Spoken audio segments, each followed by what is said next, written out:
Hey everyone, welcome to another episode of the Dan and Joe Sports Show. As always, I'm Dan. And I'm Joe.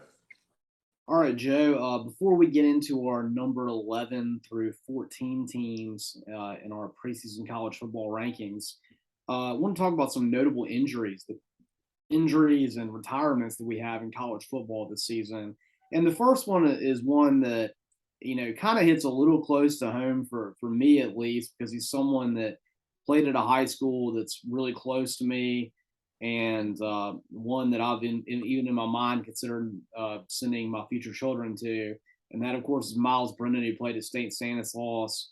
Uh, Ended up playing at LSU. He's someone that I know Ole Miss went really hard to get, and he was someone that we all thought was eventually going to have a great career at LSU. Of course, he bided his time after Joe Burrow, but the first few games that he came out and started that next season, 2020, he played excellent. I mean, he was the only reason that really LSU was even in games where they had a very poor defense.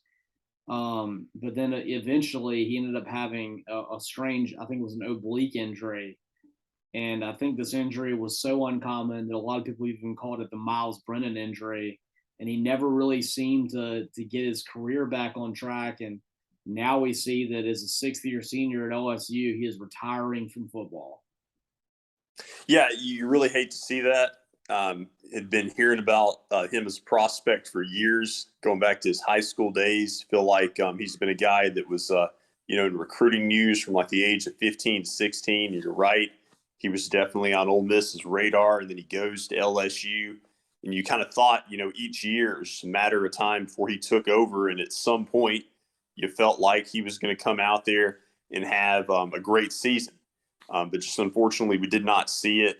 I remember Brett Favre had a nephew, Dylan Favre, who also I think played at St. Stanislaus, and he wasn't as highly recruited, but he had some great numbers in high school. I think he spent some time at Mississippi State, but I don't think he ever quite was able to have the career that we had hoped for as well. Yeah, and something else about Brennan too is he just seemed like he was such a natural fit in the days of NIL. I mean, dude was super good looking. I feel like he could be the model you'd have for being on commercials. And I know he was someone I thought was ultimately going to be a fan favorite. And maybe someone even like Trevor Knight that you could see, someone like Katy Perry making comments about. He was someone that just seemed like he had everything it took to be a star. And it's sad to see him retiring from football, not having the career that any of us expected he would have. Yeah, no, it really is, and you hate it for him and his family. Having worked so hard, and you made a good point about him. Waiting behind Joe Burrow and being patient, and yeah, definitely I hate that did not happen. And I mean, I guess that you got to think this probably means that Jaden Daniels is going to be end up being the starter at LSU this year. He's someone that, I mean, I've talked about it in the past. That whole class of quarterbacks you saw that came out 4 years ago, there were all these guys that had so much hype, and really not a lot of them have lived up to it. I mean, it was Bo Nix, it was Sam Howell, it was Jaden Daniels, and they all had these moments where they flashed and they showed you something, but none of them have ever really been consistent. And now you're seeing two of them having transferred across the country. Jaden Daniels going from Arizona State to LSU now with his chance. Bo Nix going from Auburn, where he was the legacy and the hero that was supposed to come in and bring Auburn football back, and now he's opted out and he's transferred to Oregon, where he made his first big splash. And so it's interesting to see if maybe these two guys, neither one of them get it done either. Like Sam Howell, that he had so much hype last year, and then it was really just terrible for a lot of the season. And I think it's going to end up being, if neither Bo Nix or Jaden Daniels have great seasons, just kind of like the class of unfulfilled potential, really, of those quarterbacks. Yeah, because you had some moments where you saw great things from Nix, and then with Daniels, I want to say his freshman year they won a road game, maybe like at Michigan or somewhere like that, and it looked like that Arizona State was really on the ascent. But yeah, you unfortunately has not materialized. Interesting fact, Joe. Jaden Daniels and Bo Nix kept that Oregon team out of playing for the college football playoff. The 2019 Oregon team, of course, was the one that I was at there at the game with for Bo Nix's first game when Auburn won. But I think that was such a tight, compelling game that everyone could see how really good that Oregon team was, that they were going to make the college football playoff again for most of the season. And then they lost to Arizona State, and that's what really knocked them out. Yeah, that's what did it. And so, Jaden Daniels and Bo Nix were both parts of that. But yeah, with Myles Brennan though, just I heard that today, and it really upset me. I was hoping that he was going to have one last chance to be the starting quarterback at LSU and maybe just have one full good season. But it looks like we're never going to see that from it. Yeah, unfortunately.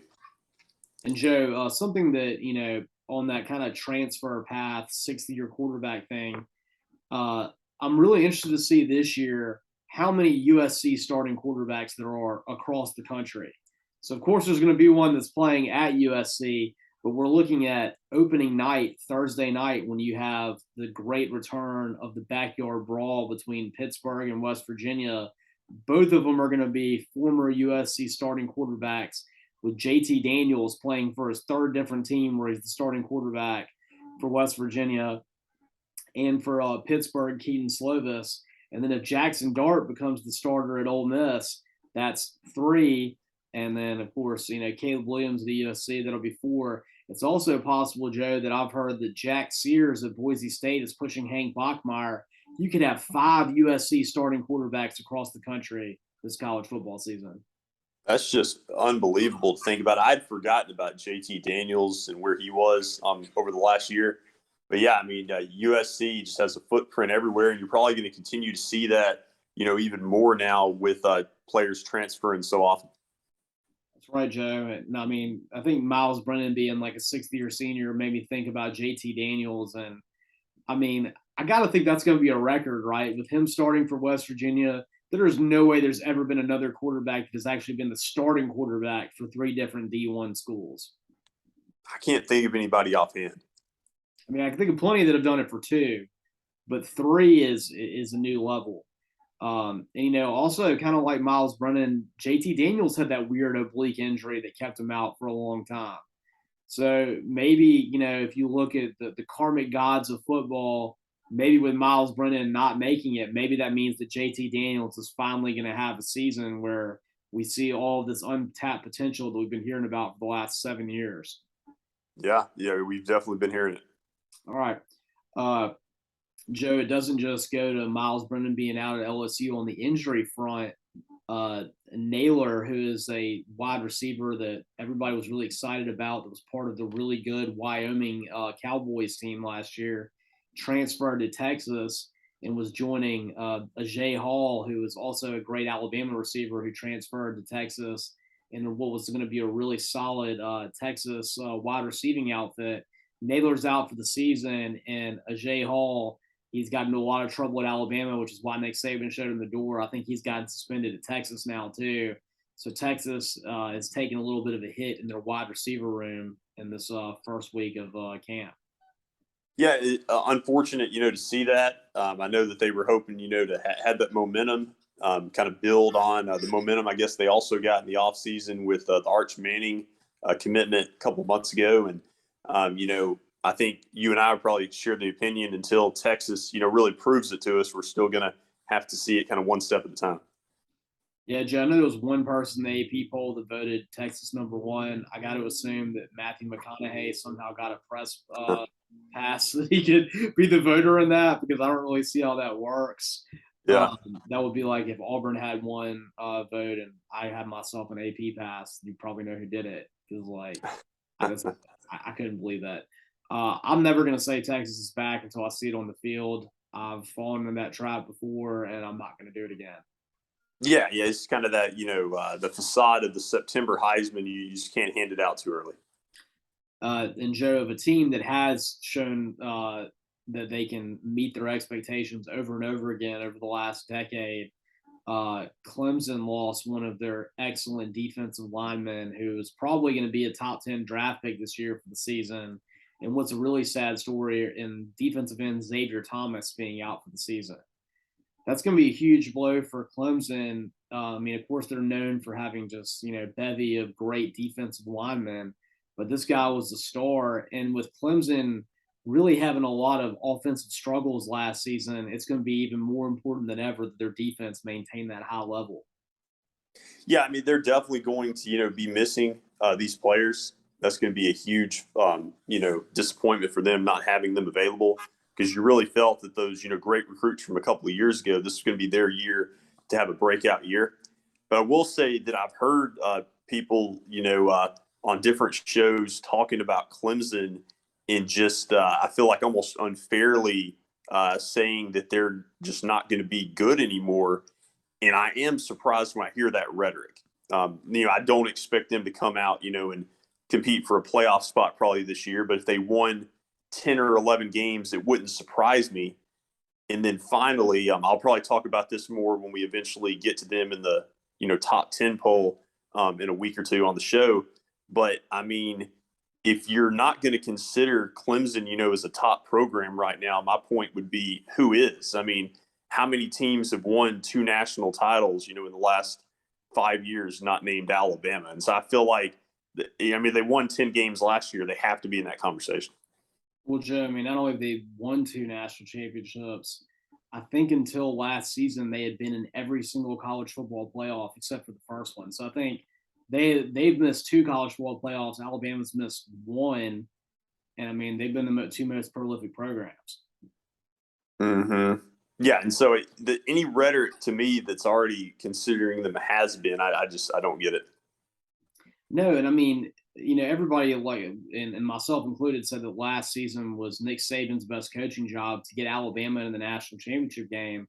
I think last season may have been Dabo Swinney's best coaching job to get that team to 10 wins. I mean, their offense was completely anemic. They had a quarterback who was too busy signing Dr. Pepper deals than to throw a football. And I mean, with an offense that couldn't score, with injuries all over the place, including to some of their best players like Skalski and Justin Ross, I mean, he gutted out 10 wins, and I thought it was quite impressive. And by the way, outside of Alabama beating Georgia, Clemson was the closest team that even had a chance to beat Georgia when they played them. Oh, that's a good point too. So you think about that. I mean, how much of a different season would have been for Clemson if they could have mustered a little bit of offense and beat Georgia in a game where there were no offensive touchdowns scored? I mean, it was just the 1 pick six that Georgia had. Yeah, there's no telling. No telling. So yeah, so I think that Clemson is here to stay, and I also do not buy the rhetoric that there has been. I think in the AP poll they're number 4. I don't know they're gonna make a college football playoff, but I would put them as among my favorites to be maybe in that 4 or 5 spot. Mm-hmm. I think so. All right, Joe. Moving on to our top 25. At 14, we have one of those quarterbacks we mentioned who is in the class of the class of untapped potential who transfer across the country, and we're talking about Bo Nix. Many nicknames for him: Papa Bo, Bo Picks. Transfers from Auburn to Oregon, and Bo gets to take on a very familiar opponent for his first ever game for Oregon as they take on Georgia. And Joe, Oregon's sitting here at number 14, new head coach and Dan Lanning, the former Georgia defensive coordinator. I think he inherits a very good football team from Mario Cristobal. I mean, really, like he lost Travis Dye to USC at running back. I guess CJ Verdell went to the NFL, so they're going to be a little depleted at the running back position. But they had a very good defense last year. They always have good O lines and D lines, and I think this is an Oregon team that Mario Cristobal had been saying before he took the Miami job, maybe one of his more talented ones. Going to be interested to see what they can do against Georgia. Oh, absolutely. I think this is the game I may be the most intrigued about in week 1. Having the Dan Lanning angle, returning to coach against Georgia, coincidentally his first game at Oregon, excuse me. And then having Bo Nix transferring from Auburn to Oregon, seeing how he looks in the Pac-12, bringing that SEC experience out west. And yeah, I think Oregon to me is just so fascinating this year as a program. them and USC, just really intrigued to see how they look. Yeah, Joe. You think about it. Utah is deservedly so, getting a lot of the publicity this year for the Pac-12, and then USC's got a lot of hype. But it wouldn't shock me at the end of the year if, even in the first season of Dan Lanning, maybe Oregon's the team who comes out and wins the Pac-12. They got to be hungry after last year, losing twice to Utah and knocking them out of the college football playoff. They've been so close. We mentioned that 2019 team that was really close. They always have really good players out there. They're able to recruit well on the West Coast. And I think that, Dan Lanning, knowing the Georgia defense so well, Bo Nix having never beaten Georgia when he was at Auburn, there's going to be a lot of motivation for Oregon to play well in this game. And this may be one where, when we get the final line released, this could be a Dan lock of the week in the first week to take Oregon on the points in this one. Yeah. I think Oregon has a chance to make it interesting. And they're a team, to me, even if they drop this game week 1, they could be in kind of the national conversation all year. I think the key for them will be, installing a new coaching staff in year 1, and then second, just avoiding that, second loss in a trap game. That's right, Joe. And I think the important thing for us to see where Oregon is, where they're going, is how competitive are they with Georgia. I mean, I think if they go out and they lose a game like 24-10, 31-17, I think that's a positive first step for Dan Lanning in this first game. We'll definitely just want to see how they look more than the outcome. That's right. All right, Joe, moving on to our number 13 team. This is a team that we talked about Oregon's sadness and missteps lately, and just, woulda, coulda, shoulda, so close. Oklahoma State is coming off a season where they were a half of a football away from making the college football playoff. That last series where they had 7 plays inside the 1 yard line for the chance to beat Baylor and didn't do it. One of the most excruciating things I've ever seen, especially for a coach in Mike Gundy, who I wanted so bad to get to see him have a chance to win a national championship. He's done so much for them. He's gotten them so close. And I mean, the 2 times that he had the teams that could do it in 2011, a kid who was a bad kicker made an amazing field goal for Iowa State to beat them. And then this year, their offense just couldn't quit shooting themselves in the foot against Baylor. And I mean, that play runs through my mind over and over again, where Spencer Sanders, it looked like he had a year to run it 1 yard, and somehow he gets caught 6 inches short of the goal line. Yeah, that was certainly an excruciating loss, as you articulated. And the ironic thing in the regular season, both in 2011 and 2021, when OSU had their 2 best teams, arguably ever, they lost to Iowa State unexpectedly both times. And so for some reason, that's been a thorn to them, the Cyclones, but it seemed like everything was going to be fine if they could just gotten through Baylor in the Big 12 championship game. So, yeah, a lot of frustration there. But, this year they returned some key players. Isn't their quarterback Spencer Sanders, back for another year? Spencer Sanders is back for his 10th year being a college football quarterback. I mean, it seems like he's been there even longer than JT Daniels or Myles Brennan. I think he's probably also a 6th-year senior. And he's someone that I've heard has really made some great progress. And I think they think he's going to end up having a better season, a better passing season.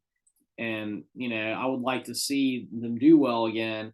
I know one thing that's going to be hard for Oklahoma State to get over is they're losing a lot of their great defensive linemen. I think Rodriguez and the other guys they had that were also on the great Oklahoma State wrestling team that they have that also played on the D-line, they're gone now. But I think, of course, they don't have the running backs. You don't have Chuba Hubbard, any of that kind of stuff anymore. But I think Oklahoma State's probably still going to be good. I mean, they never seem to have a really bad season with Mike Gundy. I think this is probably about right for them, Joe. I'm not seeing them right now in my mind as a team that's going to win the Big 12. I think they're losing too much. But maybe having that veteran presence at quarterback, they can get over the hump. Yeah, and I think it'd also be important to them. This is a transition year for Oklahoma, and so an opportunity for them to beat them in the rivalry game, because historically they just don't beat Oklahoma, and I think that would be big for their program. That's right, Joe. I mean, that was such a great thing for them last year to get Lincoln Riley in their last chance against them in a game that a lot of people said that Lincoln Riley had basically, already accepted the USC job at that point. Sounded a little like sour grapes to me, but that was an excellent game by Oklahoma State when they won that one. And I think they do have a chance at Oklahoma this year. Speaking of the Big 12, I think the biggest game that's going to tell us a lot about where Oklahoma State is next year is when they do take on Baylor. Baylor right now is listed as the Vegas favorite to win the Big 12. What a crazy sentence that is when you think about where Baylor's been with all their coaches. Um, and they play Baylor at Baylor on October 1st. Baylor is going to be our preseason number 10 team. And of course, Baylor's coming off a great season where they won the Big 12. They denied Oklahoma State that chance to make the college football playoff. And then Baylor went out and frankly beat up on a good Ole Miss team in the Sugar Bowl. And so this will be a real, make it or break it game for both of them. But there's going to be a lot of fight in Oklahoma State and a lot of want to win this game after, such a heartbreaking loss that where Baylor denied them of the chance to make the CFP. Yeah, no, it's going to be a big test and a chance for redemption for Oklahoma State. On the Baylor side, though, this has just been a program that just in every sport now, the last few years has been really good. Won national championships in women's basketball, men's basketball, Sugar Bowl victory in football. Their baseball team's been in the College World Series before. I mean, this program as a whole is doing something like similar to what I remember Florida doing like 10 or 15 years ago in all sports. That's right, Joe. I mean, I feel like the HGTV people are really, spurring the growth that you're seeing in Baylor right now. Waco, Texas, apparently it's a really nice place now. And you're right, Baylor used to be one of the laughing stocks of the Big 12 in every sport. And now they're among the mainstays. I mean, you're right. Scott Drew, what he has their men's basketball program doing, winning a national championship, being a frequent Final Four contender, the women's basketball program, winning a national championship, and then now this football program is right there on the cusp. This will be a great early season game that'll tell us a lot. Absolutely. All right, Joe, moving on to our number 12 team. This, in my mind, has got to be the most overrated team in all of our top 25, and that is Lincoln Riley's USC Trojans. Sitting there at number 12, and in my mind, this is all because of Lincoln Riley and Caleb Williams. I mean, and I think they're great. I mean, I think Lincoln Riley is going to make USC a power again. I don't think there's any doubt about it. The guy is a brilliant offensive mind. He's an absolutely great head coach. But you can make the argument that a lot of what he did at Oklahoma was because Bob Stoops left him a fully locked and loaded cupboard. It was like if you went into a house, it was like if Emeril Lagasse sold you his house with all of his kitchen equipment in there and all the food in there, and you made some great meals. Well, of course you did. I mean, you got prime ribs sitting in the fridge. You've got excellent cookware. That's essentially what Lincoln Riley was left at Oklahoma. Now he's coming to USC. It's not exactly the same deal. Clay Helton isn't leaving him what Bob Stoops left him in Oklahoma. Now he's done a great job in the transfer portal. Went out and got Caleb Williams. We all know what Caleb Williams can do because we saw what he did at Oklahoma last year. Jordan Addison, excellent wide receiver from Pittsburgh. And so he may have the best quarterback in America and the best wide receiver in America. I would say for sure he probably has the best wide receiver in America in Jordan Addison. But does that address problems that you have on the O-line, the D-line? I don't know. I think Travis Dye is also a really exciting running back. So he's got great specialty players. What worries me about USC is they toughen up on the fronts. And that's where I think that this number 12 ranking is extremely, egregiously overrated. Yeah. In building off of that point, I heard a Pac-12 beat writer talking recently on a show about the fact that USC would win any like 7-on-7 competition because of the talent at the skill position. But when it comes to the battle in the trenches, in the depth of the roster, you just have a lot of questions. Caleb Williams and Addison, they can't play defense. They can't block. They got to have somebody to block for them. And so there's definitely some questions there. And then also when you look at that top 25 poll that we're dissecting, I mean, they were 4-8 last year. Like all these other teams in the top 25, their records last year measured up with these types of rankings. And so that's the one thing that stands out to me too. Yeah, Joe, and I think that out of all of these transfers that I mentioned, maybe the most important one is going to be Travis Dye, because if you can run the football in the Pac-12, that really sets you apart. There's not a lot of programs there that have had consistently good running backs. I mean, really, over the last 10 years or so, probably Oregon and Utah have been the ones that have been consistently able to run the football the most, and they've invariably been the most successful. And of course, you saw UCLA starting to make a little bit of a comeback last year with their twin-headed monster of Britton and Charbonnet. And so, if Travis Dye can be a successful running back and make it to where Caleb Williams is going to be not blitzed all the time and have some time to throw the football to great receivers like Addison, that's going to make a big difference. But that still doesn't change the fact, like what we said, we don't know much about their defense. It's pretty porous. And on both sides, the D line and the O line, I think they're definitely lacking in depth and talent. Yeah, yeah. I mean, it's one of those things where, as you alluded to earlier, is the program obviously in a much better spot? Yes. Do we expect them, to contend under Lincoln Riley? Yes. But 2022 may be a little bit early to just expect them to go out there and, win 11 games. I mean, Joe, in my mind, if I was going to put a team from Southern California, or specifically from the city of Los Angeles at number 12, I'd be putting UCLA right there. I think UCLA is going to be excellent this year. They made a lot of strides last year, didn't quite get to where they wanted to, but you saw it. I mean, they beat up on an LSU team that wasn't, your usual LSU team by any means, but they out-physicaled them. They beat USC handily. The problem that Chip Kelly had last year is they couldn't win the games they were supposed to, like Arizona State and Oregon State and Fresno State. But when they played the good teams, they showed up. And I think you look at a UCLA team that returns Charbonnet, that returns Dorian. I want to say Dorial Green Beckham, but DTR, Dorial Thompson Robinson, and some really solid tight ends. And I think if I were going to put a team from Los Angeles number 12, it'd be UCLA and not USC. They definitely seem to have, some good trademarks returning on the season.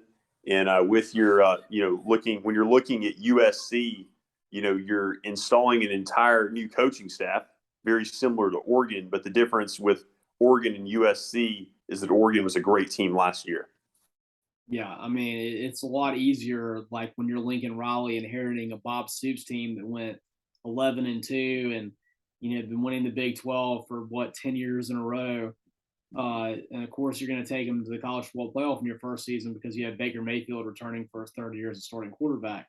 That's a much different situation than what he has at USC right now, with Clay Helton having a season where essentially he was, standing on the end of a plank on a pirate ship the entire season, where you knew he was going to get fired. USC did everything they could to hire another coach the year before and basically told him, "You're fired. We just haven't fired you yet." That's the team that he got. Of course, people transferred out like nobody's business because of that situation. And Clay Helton was a dead man walking all year, and he had a roster of dead men walking. So that's what Lincoln Riley's getting. Completely different situation. Precisely. All right, Joe, our number 11 team, this could also be maybe the most overrated team. We're hearing all this hype about how USC is back, and I think they will be. This NC State team, I mean, people are like, they're doing everything they can to convince me that NC State is a really solid football team this year, and they're going to compete with Clemson. And NC State is the real toast of the ACC. It's what I'm hearing like every day on college football radio, and I don't really know why. I know they have a really good quarterback in Devin Leary that apparently is going to be a guy to watch out for this year. NC State under Dave Doran has traditionally had a very solid defensive line and a pretty good offensive line, but I can't really think of any solid skill players that they have there, and I just haven't seen them do it. And in my mind, this might be one where I go to Biloxi and I look at the over-under on their win total and take the under because they've never had people talk about them like this before. It's kind of like the hunted versus the hunter. You just kind of wonder how they're going to react and respond to that. And it's like suddenly, with Pittsburgh, losing some players like Kenny Pickett and Addison transfer, and even though they got Slovis, Pittsburgh's obviously the defending champion, but most people aren't putting them necessarily at the top just yet of the conference. And then, like I told you earlier, there's that some criticism from people about Clemson, and so NC State's almost by default kind of put in that trendy kind of stratosphere. But yeah, I'm just a little bit skeptical as well. Yeah, I mean, they may end up ultimately having the best quarterback in the league now that Sam Hartman's injured, but I'm going to need to see a little bit more. And Joe, I mean, I think we're going to know everything we need to know about NC State when they travel to Clemson, because for you to go into Death Valley and win is a yeoman's task, and not many people have done it. I mean, I think right now they have something like a 60-game win streak in Death Valley, and I think you and I were talking before the show. I think Pittsburgh in 2014 was the last team to come to Clemson and win. I mean, they have been just steady Eddie at home. Yeah, the last game they lost, Pittsburgh beat them on like a last-second field goal, and so even that win took just an unbelievable game by Pittsburgh. Yeah, and I mean, they're going to have an unbelievable performance to win there. And I kind of think that Clemson's going to be back this year. I know DJ Uyangole had a terrible season last year, and there's a lot of talk that while he is penciled in as the starter this year, that Clemson's got a really good freshman that may come in and take over for him.